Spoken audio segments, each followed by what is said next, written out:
अगर नाम चल रहा है तो कोई ऐसा ज्ञान नहीं है जो आपके हृदय में प्रकाशित न हो जाए, पर इस पर विश्वास नहीं होता। व्याकरण पढ़ करके बहुत अच्छे संस्कृत के लक्ष्यदार भाषण दिए जा सकते हैं, लेकिन सत्य सच्चिदानंद से चित्त जोड़ने पर बात बनेगी। और आगे जब बढ़ेंगे तो अंतःकरण धर्म से त्याग वृत्ति होकर जब स्वरूप की तरफ, कोई पढ़ाई लिखाई की वहां गुंजाइश ही नहीं है। प्राय भटकना मिटता नहीं है। बड़ा अच्छा लगता है जब अपने आगे लिखे व्याकरणाचार्य या शास्त्री या मध्यमा जब आगे लिखे तो बहुत अच्छा लगता है। जब आगे लिखने के लिए कुछ है ही नहीं है तो फिर एक ही अच्छा लगता है, प्रियालाल के सिवा कोई नहीं। और ये बात समझ में आ गई तो सब आचार्यों का, सब महापुरुषों का मत आपको प्राप्त हो गया है। ये बात समझना कठिन होता है। जिन्होंने कभी स्कूल नहीं देखा, पढ़ने नहीं गए, वो राम राम राम राम या एक ओम द्वि ओम तीन ओम ब्रह्मबोध संपन्न, उनकी वाणी और वेदांत के सूत्र मिला लो जाके, उनकी बोली हुई बात वेदांत में होगी, शास्त्रों में होगी, ढूंढ लो। क्यों? वो निरंतर नाम में रत है। बहुत ज्ञान, बहुत विद्या और संसार के ही भोगों में रति। क्या विद्या? विद्या पढ़ी कर तो फिरो औरन को अपमान, नारायण या विद्या नहीं, सब विद्या धूर समान। किस काम में आई? अनुस्मरेत, एक भी क्षण व्यर्थ मत करो, सबका सार है भगवद स्मरण। श्यामा श्याम के चिंतन में डूबे हुए हैं। नाम चिंतन, मंत्र चिंतन, वाणी गायन, अंदर ही वाणी गायन से शांत। तो बोले फिर क्या होगा, इसका परिणाम क्या होगा? फिर आपको कह रहे हैं जैसे योग मार्ग में होता है, शब्द कमलों का वर्णन आता है, जो इनको भेद करके वो फिर ब्रह्म को प्राप्त होता है। कुंडलनी जागरण, कई तरह की यौगिक चमत्कारमयी वृत्तियां वर्णन योग ग्रंथों में आता है।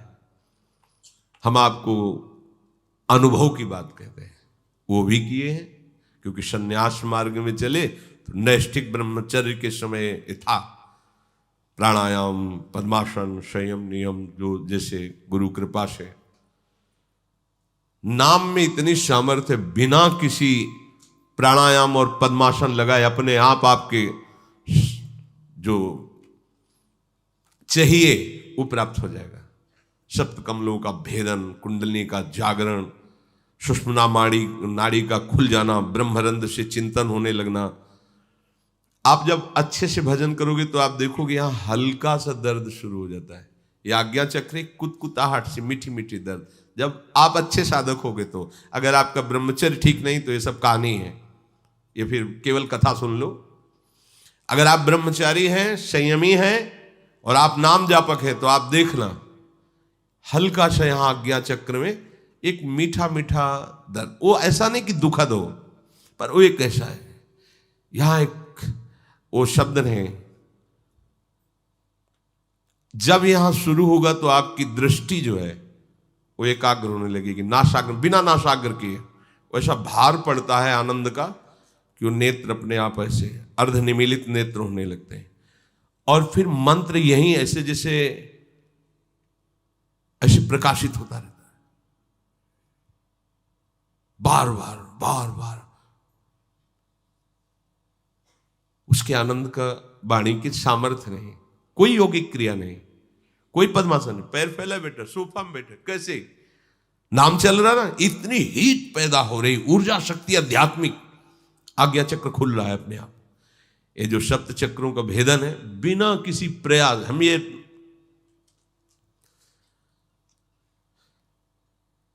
पूरे शरीर में कंप शुरू हो जाएगा। अगर आपको एकाग्रता पूर्वक नाम जप करें तो संभाल नहीं पाएंगे, मतलब एक एक नस नाड़ी कांपने लगी, जागृत हो रही कुंडली। नाटक करने की जरूरत नहीं, इसमें नाटक नहीं होता। जैसे आए थे कि भाई कुंडली जागृत हो, जैसे किसी को भूतावेश नहीं होता हो, ऐसे ये सब बहुत गंभीर मुद्रा होती है और संभाल रहा है बस शांत एकदम भगवदाकार जागृत हो रही। कुंडलनी जागृत करने में यौगिक क्रिया में धोखा हो सकता है। अगर कुंडलनी का मुंह जरा सा नीचे हो गया, मान व्यभिचारी हो जाएगा, भ्रष्ट हो जाएगा। नाम जप की अगर वाला शब्द नहीं है, सीधे जागृत होती है। कौन सी सिद्धि है, कौन सा ऐसा परम लाभ जो नाम जप से नहीं प्राप्त? अच्छा, कुंडलनी जागरण का फल क्या होगा? भगवत प्राप्ति। अगर ना हो तो किस काम का रहेगा? नाम सीधे फल की प्राप्ति कराता है।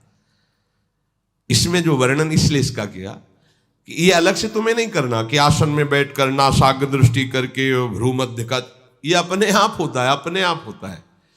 कई बार ऐसे ऐसे करके दबाने का होता है कि यहां दबाओ ऐसे। बहुत समय तक हमने गुरुदेव भगवान के पास सर दर्द की बाम देखी है, ऐसे रखी शाम के, ऐसे ऐसे चिंतन से नस इतना मजबूत थोड़ी, नस नाड़ियां निरंतर चिंतन के प्रभाव से। 1 बजे रात्रि की जगह देखा गुरुदेव भगवान ऐसे बैठे। कब सोते हैं, कब? यमुना जी से हमारे तो सुबह देखा थोड़ा लेटे हैं, कभी प्राणायाम ये सब कहीं, वहां प्रश्न ही नहीं। हर समय सब जागृत हो जाएगा, सब। जब आग लगेगी तो कुछ नहीं बचेगा, सब भस्म हो जाएगा। ये नामाग्नि ज्यों ही प्रकट होगी, सब काम क्रोध सब भस्म, सब यंत्र खुल जाएंगे, सब सिद्धियां आ जाएंगी। विश्वास करो, अलग अलग से एक एक ठीक करने की जरूरत नहीं, सब जागृत हो जाएंगे। भक्ति युक्त उपासक अंत समय में अचल मन से और योग बल के द्वारा भ्रकुटी के मध्य में प्राणों को अच्छी तरह से प्रविष्ट करके शरीर छोड़ता है, तो उससे परम दिव्य पुरुष की ही प्राप्ति होती है। योग बलेन, योग से अगर आपको लगता हो कि अष्टांग योग का भगवान इशारा कर रहे हैं, मान लीजिए आप, लेकिन हमारा इशारा अलग जा रहा है भगवान के ही वचन से। योग भगवान कराते हैं, अष्टांग योग में हम करते हैं, आसन प्राणायाम प्रत्याहार ध्यान धारणा समाधि, और भक्त का योग भगवान कराते हैं। तेषाम शतत युक्ता नाम भजताम प्रीति पूर्वकम ददामि बुद्धि योगम तम, ददामि मैं देता हूं उसे, योग बल मैं प्रदान कर, महायोगी श्री कृष्ण है। बुद्धि योगम तम ये नमाम उपयांति थे, मैं उसे योग, ये है निर्भय योग।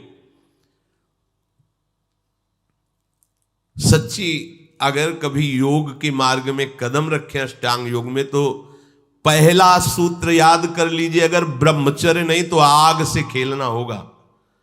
पद्मासनों में बैठा प्राणायाम करना और कहीं कुंडलनी आज जागृत की वृत्ति और ब्रह्मचर्य क्षीण, तो आगे चलकर ऐसे भयानक रोगों से ग्रसित हो जाओगे जो आपका जीवन जीना मुश्किल हो जाएगा। ये हम बड़े बड़े योगियों से गंगा किनारे मिले, बहुत ऐसे काहे को झंझट में फंसे।